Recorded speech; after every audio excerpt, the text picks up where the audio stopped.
Oh, Sunday.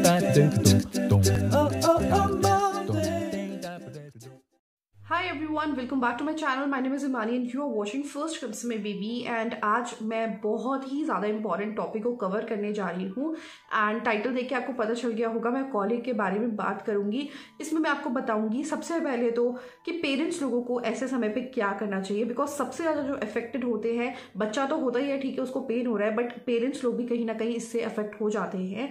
And उसके बाद मैं आपको बताऊँगी इसके सिम्टम्स क्या है, साइंस जो आप लोग समझ सकते हैं उसके अकॉर्डिंगली इसको ट्रीट कर सकते हैं एंड फिर मैं बताऊंगी आपको रेमेडीज जो कि होम रेमेडीज होंगी एंड बाकी की थोड़ी छोटी मोटी डिटेल्स। तो लेट्स गेट स्टार्टेड। सबसे पहले मैं बात करूंगी आप लोगों के बारे में, that means parents and specially new parents जिनके बच्चे हाल ही के दिनों में कॉलिक फेज में एंटर हुए हैं, उनको कॉलिक पेन्स आ रहे हैं, दर्द हो रहा है पेट में एंड बहुत ज़्यादा रोते हैं, इतना रोते हैं कि आप पूरा दिन काम करते हो घर का, जो आपके हस्बैंड है वो पूरा दिन ऑफिस का काम करते हैं और उसके बाद शाम को जब आते हैं तो बच्चे का, क्योंकि ये जो कॉलिक पेन होता है ये आफ्टर 6 PM ही स्टार्ट होता है एंड मिडनाइट तक ये अफेक्ट करता है। तो उस समय पे जो पेरेंट्स लोगों की, हम लोगों की बॉडी होती है वो बहुत ही ज़्यादा रेस्ट मोड पे चली जाती है and we want complete rest, but एक तो बच्चों के साथ रात भर भी जगना है, दिन भर में बहुत ज़्यादा काम करना, लोग होते हैं वो इतना ज़्यादा इफेक्ट हो जाते हैं emotionally, health wise and depression में चले जाते हैं कई लोग, तो कैन नॉट कंट्रोल देमसेल्फ और उसके वजह से वो एक दूसरे के ऊपर तू मैं शुरू हो जाती है, एक दूसरे के ऊपर चिल्लाना शुरू कर देते हैं, एग्रेसिव हो जाते हैं, आउट ऑफ कंट्रोल हो जाते हैं एंड कई लोग तो बच्चे को भी शेक करना शुरू कर देते हैं विच इज़ क्वाइट रॉन्ग। बच्चों को तो आपको फटाफट जब आपको लगे आप आउट ऑफ कंट्रोल हो रहे हो, आपका पेशेंस लेवल क्रॉस कर चुका है, what you can do is बच्चों को क्रिब में लिटा दो या किसी सेफ प्लेस पे लिटा दो, अपने पेरेंट्स या फैमिली में से किसी को बुला लो और उस समय पे जो कंट्रोल है उस वाले रूम का एंड बेबी का वो किसी और के हाथ में दे दो और वहां से आप थोड़ी देर के लिए निकल जाओ एंड 1 to 10 काउंटिंग करना शुरू कर दो, बिकॉज जब बच्चा लगातार रोता है तो ये ज़रूर होता है आप लोगों के साथ, आप समझ रहे होंगे, मेरे साथ रिलेट कर पा रहे होंगे जो भी मैं आप लोगों को बोल रही हूँ। तो सबसे पहले तो कॉलिक की जब किसी भी बेबी को प्रॉब्लम हो रही है उनके पेरेंट्स को काम डाउन रहना बहुत ज़्यादा ज़रूरी है, बिकॉज ये कंटिन्यू चलती है, ऐसा नहीं आज हो गई फिर 4-5 दिन बाद होगी, नो, ये रेगुलर इंटरवल्स पे होता है। एंड अब स्टार्ट करते हैं कॉलिक के बारे में। तो एक मैं वीडियो ऑलरेडी कर चुकी हूँ कि बच्चे रात को रोते क्यों हैं, तो आप लोगों को समझना पड़ेगा कि एक तो नॉर्मल होता है बच्चों का रोना, जो कि उसका तरीका है कम्युनिकेट करने का आप लोगों से, उसको बताने का कि मुझे भूख लगी है, मेरा डायपर फुल है या फिर मेरे कहीं हाथ उलझ रखा है, ये सब चीजें बच्चा बोल तो पाएगा नहीं, तो वो रो के ही आप लोगों को बताता है। इट इज क्वाइट कॉमन, तो बच्चे रोते हैं, डोंट वरी, बहुत ज्यादा कॉमन है वो। कॉलिक एक तरह सा पेन होता है स्टमक में, टमी में बच्चे की एंड बहुत ही ज्यादा अजीब तरीका का पेन होता है, बच्चा इसको बर्दाश्त नहीं कर पाता एंड इसलिए ही और शी स्टार्ट्स क्राइंग। ये जो पेन होता है अक्सर शाम के समय से स्टार्ट होता है, रात तक चलता है, मिडनाइट में बहुत ज़्यादा इफेक्ट करता है कई सारे बच्चों को एंड ये जो पेन है वो एक हफ्ते का बच्चा होगा तब से लेके 3 से 4 मंथ तक के बेबीज को हो सकता है एंड उसके बाद धीरे धीरे जो फेज है कॉलिक की फेज या कॉलिक फेज ये धीरे धीरे से डिक्रीज होता रहता है एंड वो ये खत्म हो जाता है जैसे जैसे बच्चा बड़ा होता है, क्योंकि उसका जो स्टमक है, जो छोटा सा टमी है बेबी का, ग्रो हो जाता है, दैट मीन्स फुली, एंड तब तक बच्चा हर तरीके की चीजें लेने को तैयार हो जाता है। अब बात आती है कि कैसे पता करें कि बच्चे को कॉलिक ही है, ऐसा तो नहीं है कुछ और है। तो सबसे पहली बात, अगर बच्चा भूखा है, मैं वैसे इस पर वीडियो कर चुकी हूँ, भूखा है, उसका डायपर चेंज नहीं हुआ है या कहीं उसका कोई बॉडी पार्ट उलझ रखा है या फिर उसकी जो नींद है वो डिस्टर्ब हो गई है, और इन सब चीज़ों को अगर आप पूरा कर देते हैं, लाइक अगर हंगर है तो उसको भूख उसकी मिटा देते हैं, उसको फीड करा देते हैं, डायपर चेंज कर देते हैं एंड उसका जो कहीं भी स्वेडल करते समय जो उंगली फंस गई है टो की या फिंगर की वो ठीक हो जाती है, तो उसके बाद बच्चा ऑब्वियसली रोना बंद कर देगा एंड तो आपका एक पहली प्रॉब्लम तो इस चीज़ को आपको देखना है। अगर ये सब चीज़ें हैं तो सॉल्व तुरंत एट अ टाइम ही हो जाएगी, बट इन केस अगर आपके बेबी को कॉलिक है तो वो इन सब चीज़ों से दूर नहीं होगा। अगर आप baby cries for no reason and he continues to cry even if you have change his diaper और फेड हिम, तो आप समझ जाइए आपके बेबी को कॉलिक की प्रॉब्लम स्टार्ट हो चुकी है। तो इसके सिम्टम सबसे पहला जो है वो अनकंसोलेबली क्राइंग करना बच्चा स्टार्ट कर देता है और लगातार क्राई करता है। इंटेंसिटी जो क्राइंग की होती है वो बढ़ती रहती है और लगातार 3 घंटे तक ये चल सकती है जो बच्चों का रोना होता है। बच्चा चिल्लाना भी कई बार शुरू कर देता है, स्क्रीम करता है बहुत ज्यादा, अपने जो पैर होते हैं उनको एक्सटेंड करना खूब खूब ज़्यादा पुल करना एंड पुल करते करते टमी के पास तक लेके आना, this is also one of the symptom. बच्चा गैस बहुत पास कर रहा है तो ये भी कॉलिक का एक सिम्टम है। बच्चे का जो टमी है ना वो थोड़ा सा फूल गया है, ब्लॉटेड सा आपको फील हो रहा है। इवन अगर आप हल्का सा प्रेस करोगे तो आपको अपने आप ही पता चल जाएगा ब्लॉटेड हो रखा है, तो that means he is suffering from colic. अगर वो बेबी जो अपनी कमर को बार बार आर्क शेप में उठा रहा है, like if this is bed and he is trying to pull up, एक आर्क शेप का अगर उसकी कमर बन रही है दैट मीन्स कॉलिक है। अगर बच्चा साथ साथ रो भी रहा है, तो अगर अपनी मुट्ठियों को बार बार बंद कर रहा है दैट मीन्स उसको पेन हो रहा है, उस पेन की वजह से बच्चा अपनी मुट्ठियां बंद कर रहा है एंड रेडनेस चेहरे पे आ जा रही है after crying, that means your baby is suffering from colic. These are all the symptoms and sign, you need to notice it, specially जब उसका रोना का पैटर्न अगर आपको लग रहा है कि रेगुलर हो रहा है। तो बात करते हैं सूद कैसे करें, उसको ट्रीट कैसे करें, बिकॉज दिस इज समथिंग जिसको पेरेंट्स लोग बहुत ज्यादा कंफ्यूज हो जाते हैं, क्या करें क्या करें क्या करें।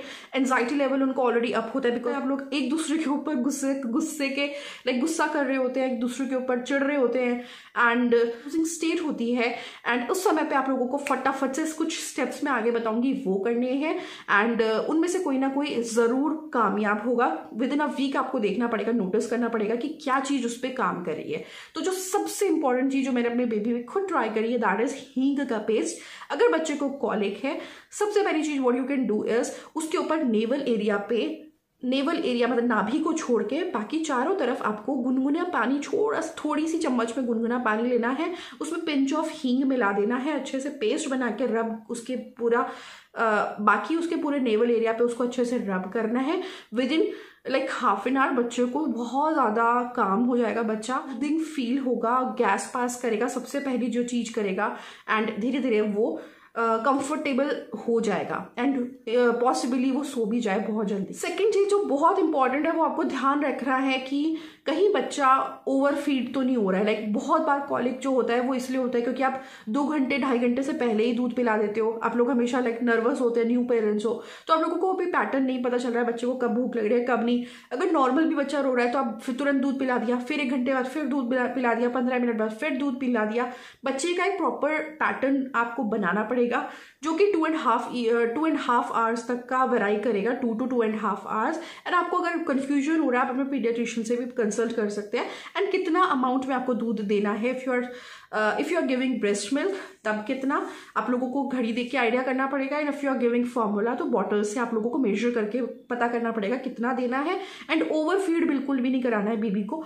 अगर बच्चा ओवर फीड हो गया तो दैट मीन्स उसको एसिड रिफ्लक्स हो रहा है उसकी वजह से एंड वो प्रॉब्लम है, उसको पेट में पेन हो रहा है। Third very important thing, if you are breast feeding your baby you need to check out आप लोग क्या क्या खा रहे हो, बिकॉज उससे भी इफेक्ट होकर बच्चे को कॉलिक हो सकता है। लाइक कैबेज खा रहे हो, अनियन खा रहे हो एंड सी खाना खा रहे हो, कैफीन बहुत ज्यादा पी रहे हो, और भी सारे फूड्स जो इरिटेट कर रहे हैं आपकी स्टमक एंड इनडायरेक्टली बेबी की स्टमक, तो वो वाली सारी चीजें आपको अपने डाइट से निकालनी पड़ेगी। एंड हेल्दी जो फूड है वो आपको इंक्लूड करना पड़ेगा। तो हमारा जो नेक्स्ट पॉइंट है दैट इज फॉर्मूला।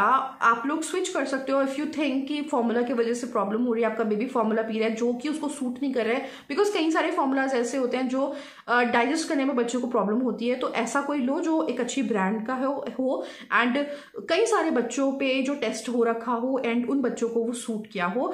मैंने तो शिका को नैन प्रो एंड नैन एक्सेला प्रो मैंने पिलाया है तो काफी ज्यादा उसको सूट किया था। मैंने एक ही रखा फॉर्मूला एंड वो ही कंटिन्यूअली चल रहा एंड फिर मैंने उसको स्विच करने का नहीं सोचा। कई बार ऐसा होता है आप स्टार्टिंग में बहुत महंगा रेंज का खरीद लेते हो, उसके बाद फिर आपको लगता है कि ये तो बहुत ज्यादा फॉर्मूला लगने लग गया है। तो व्हाट यू डू इज आप लोग स्विच करके एक सस्ते वाला वेरिएंट लेने की कोशिश करते हो, बट समहाउ वो सस्ते वाला या फिर कोई ऐसा भी नहीं वाइस वर्सा कोई महंगे वाला लेना स्टार्ट करते हो तो क्या होता है बच्चे को नहीं वो सूट कर पाता। तो अगर आपको एक पता चल गया कि आपके बच्चे को ये वाला फॉर्मूला सूट कर रहा है, फॉर्मूला को डिस्टर्ब करना इट्स नॉट गुड। तो फॉर्मूला एक ही रखो एंड एक ही ब्रांड का रखो, कंटिन्यू अगर सूट कर चुका है तो stick on it and stay on it and वही उसको रेगुलर फीड कराओ। नेक्स्ट जो हमारा ट्रीटमेंट है इज दैट कि आप लोग घर में अगर रॉकिंग चेयर है तो यू कैन रॉक बेबी। बच्चे को रॉक करने से, वॉक करने से, कोई भी चीज मोशन में होती है उससे बहुत ज्यादा सूदिंग फील होता है एंड बच्चा बहुत जल्दी सो भी जाता है। Even if your baby is having extreme level of colic eight that time, अगर आप उसको किसी चलती हुई गाड़ी में बिठा दोगे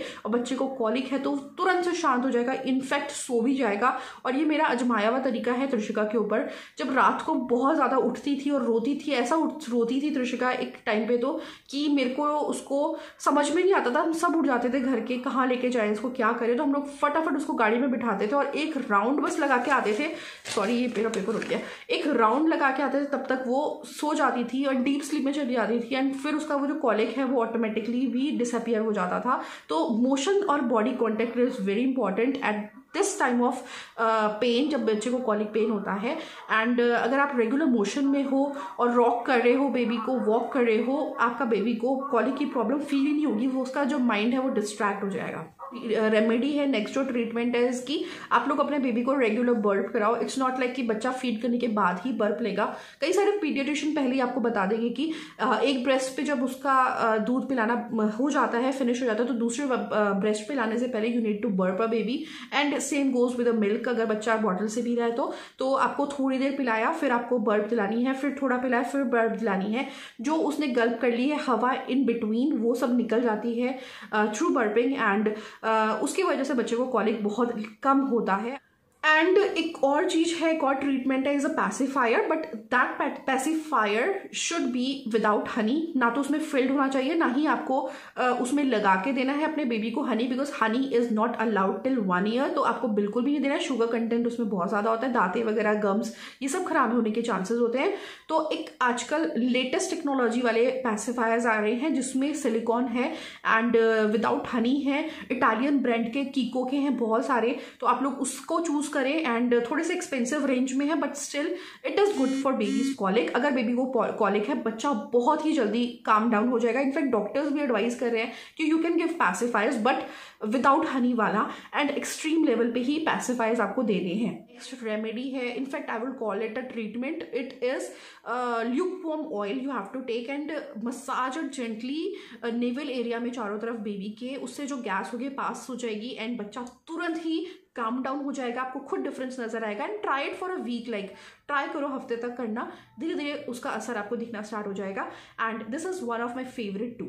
साथ साथ मसाज के what you can do is हल्का सा लाइक जो लेग्स होते हैं ना, लेग्स पकड़ के टमी तक लाने हैं, फिर नीचे ले जाने हैं, फिर टमी तक लाने हैं, इस करके एक मसाज होती है, एक एक्सरसाइज होती है, वो कराना बहुत ज़रूरी है। उससे भी बहुत ज़्यादा फर्क पड़ता है कॉलिक में, क्योंकि गैस पास हो जाती है एंड उसको आपको इंस्टेंट आपको पता चल जाएगा, बच्चा जब गैस पास करेगा एंड आपको पता चल जाएगा उसको दर्द जो है वो काफ़ी हद तक ठीक हो गया है।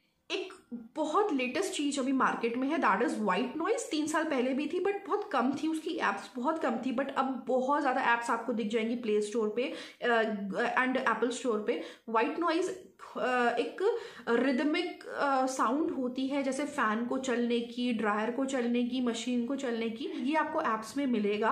तो आपको पर्टिकुलर फैन चलाने की जरूरत नहीं है, जस्ट फोन में ऐप लगा दो, बच्चा उसकी साउंड सुनते सुनते सो जाता है। वो रिपीटेड साउंड होती है। सबसे पहली बात, बच्चा डिस्ट्रैक्ट हो जाता है। जो भी पेन टमी का होता है ना, उससे अगर बच्चा डिस्ट्रैक्ट हो रहा है तो उसको, क्योंकि टमी पेन समहाउ रहेगा ही रहेगा, ऐसा नहीं है कि आपने तुरंत कुछ दे दिया तुरंत ठीक हो गया। ये जो चीज़ें हैं ये ईज डाउन कर देंगी ज़रूर, बट तुरंत बिल्कुल गायब नहीं कर देंगी, बहुत ज़्यादा कम लेवल पे कर देंगी। तो जो वाइट नॉइज होती है उससे भी बच्चा डिस्ट्रैक्ट, अगर ये जो पीक आवर होता है ना जब दर्द का, उस पर अगर डिस्ट्रैक्शन हो जाए तो बच्चा धीरे धीरे धीरे धीरे काम डाउन हो जाएगा एंड बच्चा सो भी जाता है, बिकॉज रात को अक्सर ये अफेक्ट करता है। तो रात को बच्चे का सोना, दैट मीन्स आपका डिस्टर्ब होना सोना, एंड नेक्स्ट डे आपको काम पे जाना है। बच्चा तो नींद ले लेगा बट आपको भी नींद लेना इज वेरी इंपॉर्टेंट। सबसे लास्ट में काउंट कर रही हूँ इसको, थोड़ा सा सजेशन इसलिए दे रही हूँ क्योंकि ये मेरे लिए इम्पॉसिबल नहीं था। जब उसको कॉलिक पेन होता था तब गुनगुने पानी का बाथ दिलाना, but still it is effective. इसलिए आई एम टेलिंग यू कि बच्चे को अगर गुनगुने पानी का नहला दे रहे हो तो वो उस फेज से निकल जाता है। फिर उसका जब सोने तक का टाइम आता है, जब उसको कपड़े वपड़े पहनाते हो, तब तक बच्चा ठीक हो जाता है, which is practically impossible because after 6 India का वेदर ऐसा नहीं होता। Even in summers you don't want him और her to bathe at that time. तो I think that will not be good for you, good for the parents. कई सारे लोगों को बात करना पसंद है अपने बेबीज के साथ, उनके साथ गाना पसंद है, तो इन सब चीज़ों का भी बहुत फर्क पड़ता है कॉलिक में। तो बाकी सारी जो चीज़ें हैं वो लिस्ट में मैंने आपको प्रॉपर तरीके से दे दी है। What you can do is हफ्ते दर हफ्ते आप इसको ट्राई करो। हो सकता है इनमें से फर्स्ट वाला ना काम है बट सेकेंड वाला जो है वो काम आ जाएगा। इनफैक्ट 2-3 आप इकट्ठे भी ट्राई कर सकते हो, लाइक हींग लगाना, देन उसको वॉक कराना। तो ये सारी चीज़ें आप लोग मिक्स मैच करके ट्राई कर सकते हो अपने बेबीज़ के ऊपर, and they all are without any side effects, तो कोई भी प्रॉब्लम नहीं होगी। इनफैक्ट अगर आपको लग रहा है कि डॉक्टर के पास जाके मुझे दवाई नहीं दिलानी है, तो इनमें से ही आपको कोई ना कोई रेमेडी हेल्प करेगी। एंड आई मस्ट से आप लोग प्रिस्क्राइब अगर डॉक्टर से करवाएंगे तो ज़्यादा अच्छा होगा। एंड बाकी की रेमेडीज तो you can try and tested. Try and test methods are best for parents, और इनमें से आई एम 100% श्योर कोई ना कोई आप पे बहुत ज़्यादा सूट करेगा, आपके बेबी पे, not on you, sorry. And आप लोगों को कमेंट करके मुझे बताना है कि कौन सा मेथड आपके साथ, आपके बेबी के साथ ज़्यादा अच्छे से सूट किया, सो दैट बाकी जितने भी पेरेंट्स हैं उनको भी हेल्प मिल सके। एक और बात आखिरी में वाइंड अप करने से पहले, अगर बच्चे को 3 से ज़्यादा घंटे रोना रह रहा है, उसको वॉमिटिंग हो रही है, फीवर हो रहा है, एंड बच्चा नींद बहुत ज़्यादा ले रहा है, इतना नींद पहले नहीं लेता था, तो आपको डॉक्टर के पास जाने की बहुत ज़्यादा ज़रूरत है। बिकॉज उसको कोई और मेडिकल कंडीशन है, उसको कॉलिक नहीं है, तो खाली घर में ये वाली रेमेडी मत करना। अगर उसको फीवर वगैरह है या फिर वॉमिटिंग वगैरह जो भी मैंने अभी बताया, go and straight away doctor को दिखाओ, वो मेडिसिन देंगे, उससे आपका बेबी ठीक हो जाएगा। एंड कॉलिक से भी डरने की जरूरत नहीं है। सबसे इंपॉर्टेंट चीज आपको अपने आप को आपको स्ट्रांग बनाना है। उसके बाद जब आप अपने आप को स्ट्रांग बना लोगे, उसके बाद आप अपने बेबी को ढंग से देख पाओगे, उसकी केयर कर पाओगे। And it is a phase, ये भी चला जाएगा। Even if you don't give him medicine, तभी वाला जो फेज है वो बहुत आसानी से निकल जाएगा। And guys don't worry, 40% babies को इफेक्ट होता है, तो साइमल्टेनियसली पेरेंट्स को भी इफेक्ट होता है। तो आपके जैसे पेरेंट्स बहुत सारे हैं जो इन सब चीज़ों से इफेक्ट हो रखे हैं। डोंट वरी, हर कोई समझेगा आपकी प्रॉब्लम को। And stay calm guys, this is it. I hope आपको ये कॉलिक वाली वीडियो बहुत पसंद आई होगी। पसंद आई है, do hit the like button guys, do subscribe to my channel if you new viewer, and share it with your friends जिनके बेबी हैं एंड उनको इस तरह की वीडियो की बहुत ही ज़्यादा ज़रूरत है। I will meet you soon with a new parenting video और maybe a vlog. Stay connected, I take care.